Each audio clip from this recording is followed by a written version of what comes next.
సక్సెస్ఫుల్గా సంపాదించినటువంటి వ్యక్తి. అలాగే సజ్జన్ గోయంకా, ఇంకా వీళ్ళతో పాటు ఒక 600 మందిని బాగా సంపాదించిన వాళ్ళని తీసుకొచ్చి కూర్చోబెట్టాడు. బంగారు కుటుంబం అని అందరిని తీసుకొచ్చాడు. పాపం వాళ్ళందరికీ బంగారు కుటుంబం చేసేస్తాను, విశ్వవాసునామ సంవత్సరం కదా, వాసు అంటే బంగారం అంట, మంచి అంట, అందరికీ బంగారు కుటుంబం చేసేస్తానని పిలుచుకొచ్చాడు. అక్కడ యాస్ మీద నలుగురిని కూర్చోబెట్టాడు, వాళ్ళతో ఉపన్యాసాలు చెప్పించాడు. బంగారు కుటుంబం సర్దుకున్నారు. ఇంకా వాళ్ళు బాధిత కుటుంబాలు. నేను మనవి చేస్తున్నా, నారా చంద్రబాబు నాయుడు గారు, మీరు అధికారంలోకి వచ్చిన తర్వాత ఏయో సంక్షేమ కార్యక్రమాలు ఇంకా పెరుగుతాయని ఆశపడి మీకు ఓటు వేస్తే ఇవాళ సంక్షేమ కార్యక్రమాలన్నీ పోయాయి. మీ సూపర్ సిక్స్ సంఘ దేవుడెద్దు ఉన్నటువంటి సంక్షేమ కార్యక్రమాలు కూడా పోగొట్టేశారు. జగన్మోహన్ రెడ్డి గారు ఇచ్చేటటువంటి సంక్షేమ కార్యక్రమాలు ప్రతి నెల మొదటి వారంలో వచ్చేటటువంటివన్నీ కూడా తీసేశారు. తోలుకొచ్చారు మొత్తాన్ని బస్సుల్లో. బంగారు కుటుంబం అని. అక్కడ ఉన్నోళ్ళు పైన ఉన్నోళ్ళే బంగారు కుటుంబాలు. రెండే ఈ రాష్ట్రంలో బంగారు కుటుంబాలు తెలుగుదేశం పార్టీ అధికారంలోకి వచ్చిన తర్వాత. ఒకటి చంద్రబాబు నాయుడు గారి కుటుంబం, ఒకటి పవన్ కళ్యాణ్ గారి కుటుంబం. చంద్రబాబు నాయుడు గారు వాళ్ళ అబ్బాయి బంగారు కుటుంబం, పవన్ కళ్యాణ్ గారు వాళ్ళ అన్న బంగారు కుటుంబం. ఈ 2 బంగారు కుటుంబాలు తప్ప ఈ రాష్ట్రంలో పేద ప్రజలను బంగారు కుటుంబంగా చేసేటటువంటి శక్తి కానీ, సామర్థ్యం కానీ, ఆలోచన కానీ చంద్రబాబు నాయుడు గారికి లేదు. మీకు అందరికీ గుర్తుండే ఉంటుంది, చంద్రబాబు నాయుడు గారు తొలిసారిగా ముఖ్యమంత్రి అయినప్పుడు ఇలాగే పొలిటికల్ స్టంట్లు భలే పెడతాడు ఆయన. పబ్లిసిటీ స్టంట్, పబ్లిసిటీ పిచ్చి. ఆయన ఒక పథకం పెట్టడం, దాన్ని అద్భుతంగా ఫ్రంట్ పేజీలో రాసేటటువంటి, వండి వార్చేటటువంటి పత్రికలు తయారు కావటం. ఆయనకి పత్రికా బలం చాలా పెచ్చు, మీడియాలో చాలా పెచ్చు. ఆయన రాగానే ఏమన్నా చూశారు, మొట్టమొదట ఆకస్మిక తనిఖీలు. నేను నిద్రపోను, ఇంకోటి నిద్రపోనేయలేను, నేను నిద్రపోను, ఇంకోటి నిద్రపోనేవను, ఆకస్మిక తనిఖీలకు వెళ్ళిపోతా అన్నాడు. ఏమి సాధించావంటున్నా? ఆకస్మిక తనిఖీలకు వెళ్ళి అడ్మినిస్ట్రేషన్లో ఏమి సాధించావో నారా చంద్రబాబు నాయుడు గారు చెప్పమని అడుగుతా ఉన్నా. ఏమి సాధించరా? ఆ తర్వాత ప్రజల వద్దకు పాలన, బ్రహ్మాండంగా ఉంది టైటిల్, సినిమా టైటిల్స్ లాగా బ్రహ్మాండంగా ఉన్నాయి. ప్రజల వద్దకు పాలన ఏంటి? ప్రజల వద్దకు పాలన దగ్గరికి వెళ్ళి ఏమి సాధించారు, ఏమి సమస్యల్ని మీరు పరిష్కరించారా, ఏమైపోయినాయి? మళ్ళా ఆ పెట్టి పథకాలు మళ్ళీ మీరేగా రాష్ట్రంలో పరిపాలన చేస్తుంది. మరి వాటి సంగతి ఏం చేశారు? శ్రమదానం అన్నారు. ఏం చేశారు శ్రమదానం? మీరు ఒక పలుగు తీసుకుని గుచ్చి ఫోటోల్లో ఈనాడులోనూ ఆంధ్రజ్యోతిలోనూ వేసుకున్నారు. శ్రీమద్ రమారమణ గోవింద శ్రమదానం పోయింది. జన్మభూమి అన్నారు. అయ్యా ఇతర దేశాల్లో ఉన్న సోదరులారా, మీ జన్మభూమిని మీరు బాగు చేయండి, మీ ఊరిని మీరు బాగు చేయండి అని ఒక స్లోగన్ ఇచ్చారు. ఏమైంది? జన్మభూమి పోయింది, శ్రమదానం పోయింది, ప్రజల వద్దకు పాలన అది పోయింది, ఆకస్మిక తనిఖీలు అవి పోయినాయి. నేను మారిపోయినకి నేను ఏం చేయను అన్నా. మళ్ళా అవన్నీ కాదు, దత్తత గ్రామాలని చెప్పి ఐఏఎస్ వాళ్ళు, ఐపీఎస్ వాళ్ళు, పెద్ద వాళ్ళు మీ గ్రామాలను దత్తత తీసుకోండి, ఆ దత్తత తీసుకుని దాన్ని బాగు చేయండి అన్న. ఎన్ని గ్రామాలు దత్తత తీసుకుని బాగు చేశారు చెప్పబ్బా, నాకు అర్థం కాల. 14 సంవత్సరాలు ముఖ్యమంత్రిగా చేసావు, మళ్ళీ ఇప్పుడు 9 మాసాలు దత్తత గ్రామాలు తీసుకుని ఏమి సాధించావు? నేను ఇక్కడ ఒకటే చంద్రబాబు నాయుడు గారిని అడుగుతా ఉన్నా, అయ్యా నారా చంద్రబాబు నాయుడు గారు, మీరు ఇంతకు ముందు ముఖ్యమంత్రిగా ఉన్నప్పుడు ఈ P4 లాంటి కొత్త పథకాలను తీసుకొచ్చి ప్రచారం చేసుకున్నారు తప్ప రాష్ట్రానికి, ప్రజలకి ఉపయోగపడేటటువంటి ఏ కార్యక్రమాలు చేశారో ఒకటి చెప్పండి ఇవాళ అని అడుగుతా ఉన్నా. అవి చెప్పడం. పాపం నిన్న మెడికల్ కాలేజీలో చదువుకోవాలనేటువంటి ఆవేదనతో ఒక కుటుంబం చెబితే, నువ్వేం చేస్తున్నావు మెడికల్ కాలేజీలు? మొత్తం మెడికల్ కాలేజీలన్నీ కూడా ప్రైవేట్ పరం చేసేస్తున్నావు. అంటే చదువుకొని మెరిట్తో వచ్చే సీట్లు గలం చేసేస్తున్నావు, డబ్బులున్నోడికే దోచిపెట్టేటటువంటి కార్యక్రమం చేస్తున్నావు. మరి అలాంటప్పుడు ఈ P4లో పేదలకు ఎలా సీట్లు వస్తాయని అడుగుతా ఉన్నా. ఒక దుర్మార్గమైనటువంటి ఆలోచన ఇవాళ చంద్రబాబు నాయుడు గారు చేస్తున్నారు. P4 అంటే ఆయన ఏమంటారు చూసారా?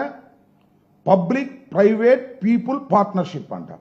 పబ్లిక్, ప్రైవేటు, పీపుల్ ఏంటో పబ్లిక్ ఏంటో నాకు అర్థం కాల. పబ్లిక్ ఒకటేగా. రాష్ట్రం పబ్లిక్, ప్రైవేట్. అసలు పబ్లిక్ ఏముంది? ఊరిని డయాస్ చేస్తారు. పబ్లిక్ అంటే గవర్నమెంట్. చంద్రబాబు నాయుడు గారు డయాస్ వేసి పిలుస్తాడు, పేదలకు పంచి పెట్టమంటాడు. ఏంటిది ఈ తంతు? ఏంటి నాకు అర్థం కాల.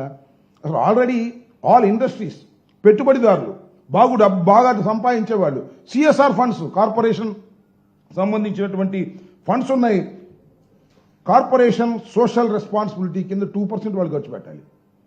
మళ్ళీ చంద్రబాబు నాయుడు గారు అందరిని పిలిచాడు, కాంట్రాక్టర్లు పెద్ద పెద్దోళ్ళు డబ్బులు ఉండోళ్ళు మరి ముఖ్యమంత్రితో అవసరం కదా పాపం పిలిస్తే రాకపోతే అట్టాక మీరు చూశారుగా బంగారు కుటుంబాన్ని పిలిచిన వాళ్ళేమో వెళ్ళిపోయారు పాపం వీళ్ళు మాత్రం అట్టాగే ఉన్నారు ఉండక తప్పదాళ్ళు ఎందుకంటే వాళ్ళ సంతకాలు కావాలి ముఖ్యమంత్రి గారి సంతకాలు కాంట్రాక్టర్లు పెద్ద పెద్ద ఇండస్ట్రియలిస్టులు ముఖ్యమంత్రి గారితో ప్రభుత్వంతో పనులు ఉంటాయి కాబట్టి ఈ బంగారు కుటుంబం వాళ్ళు మాత్రం ఈ బంగారు కుటుంబం లేదు బూడిద లేదు ఈ సొల్లు మేము వినలేక వస్తున్నామని వెళ్ళిపోయారు వాళ్ళు ఏం చెబుతాయండి సొల్లు దాని మీద ముఖ్యమంత్రి గారు నీతి నిజాయితీకి మారిపోయారు ఎవరు నమ్ముతాడండి నీతి నిజాయితీకి మారిపోయారు నేను ఇంతవరకు తప్పు చేయలేక తప్పు చేయను తప్పు చేయలే పుట్టిన దగ్గర నుంచి తప్పులు తప్ప ఏమైనా ఉన్నాయా చంద్రబాబు నాయుడు ఇంకో మాట అన్నాడు నేను ఎన్టీ రామారావు గారి దగ్గర పనిచేశా క్రమశిక్షణగా పనిచేశా నువ్వెక్కడ ఎన్టీ రామారావు దగ్గర పనిచేసావు స్వామి ఆయన పనే చేసేసావు నువ్వు ఎన్టీ రామారావు గారి దగ్గర ఏం పని చేశావు నువ్వు నాకు అర్థం కదా నువ్వు ఇందిరాగాంధీ దగ్గర పనిచేసావు మొట్టమొదట ఎమ్మెల్యేగా పనిచేశావు మంత్రిగా పనిచేశావు నేను ఎన్టీ రామారావు గారి దగ్గర క్రమశిక్షణగా పనిచేశా అని వాళ్ళు డప్పాలు కొట్టుకుంటా ఉన్నావు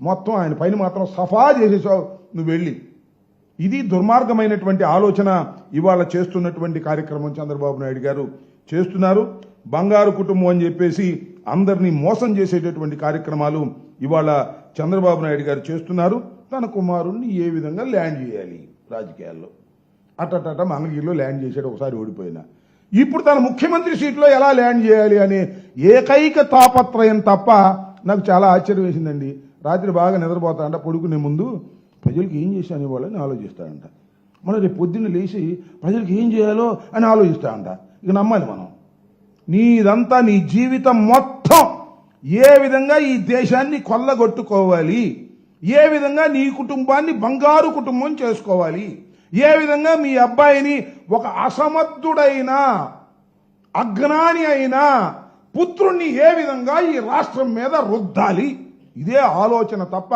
ఏ విధమైన ఆలోచన అయినా ఉందా అని నేను అడుగుతా ఉన్నా పేదరిక నిర్మూలన చేయదలుచుకున్న వాడు రాష్ట్ర ప్రభుత్వం చేయవలసినటువంటి అనేక విధులున్నాయి ఆ విధులన్నీ పక్కకు నెట్టేసి ప్రైవేటు పరం చేసేటటువంటి కార్యక్రమం ఇవాళ చంద్రబాబు నాయుడు గారు చేస్తున్నారు రేపు కూడా 26,000 కోట్లు తీసుకొస్తున్నాడు అప్పు అమరావతి కోసం అవన్నీ బంగారు కుటుంబాలకు ఇస్తాడు నిజమైన బంగారు కుటుంబాలు కాదు ఆయన చుట్టూ ఉండే కుటుంబాలు వాళ్ళు బాగా సంపాదించుకుంటారు అప్పుడు మళ్ళీ పేదవాళ్ళని పిలిచి కాస్త కోస్తా ఈమని ఇలాంటి బంగారు కుటుంబాలు నాటకాలు ఆడేటటువంటి పరిస్థితి ఇవాళ చంద్రబాబు నాయుడు గారు చేస్తున్నారు సూపర్ 6 ఏమైందయ్యా అంటే P4 అంటాడు సూపర్ 6 ఎలక్షన్ ముందు చెప్పావు కదా సూపర్ 6 ఏం చేసామంటే అది చెప్పడంట P4 అంట P4 గురించి వాళ్ళ పెద్ద పెద్ద ఉపన్యాసాలు చెప్పించేటటువంటి కార్యక్రమం చేస్తున్నాను నేను ఒకటే ఒక విషయాన్ని ఇక్కడ అడుగుతా ఉన్నా ఇవాళ రాష్ట్రంలో 1.4 కోట్లు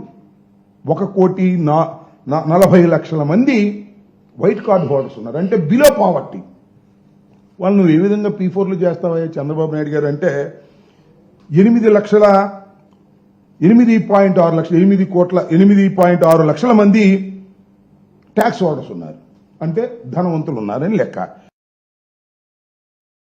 ఏమిటి విచిత్రమైనటువంటి పథకం నాకు అర్థం కాల ప్రజల్ని మోసం చేయడానికి ఈనాడు ఆంధ్రజ్యోతిలో ఫ్రంట్ పేజీలో వేసుకోవడానికి ఇచ్చిన పథకం తప్ప పేద ప్రజలను బంగారు కుటుంబాలుగా చేసేటటువంటి పరిస్థితి లేనటువంటిది ఒక పెద్ద స్టంటు ప్రచారపు స్టంటు ఇవాళ చంద్రబాబు నాయుడు గారు తీసుకొచ్చారనే విషయాన్ని కూడా ఈ సందర్భంగా నేను చెప్పదలుచుకున్నా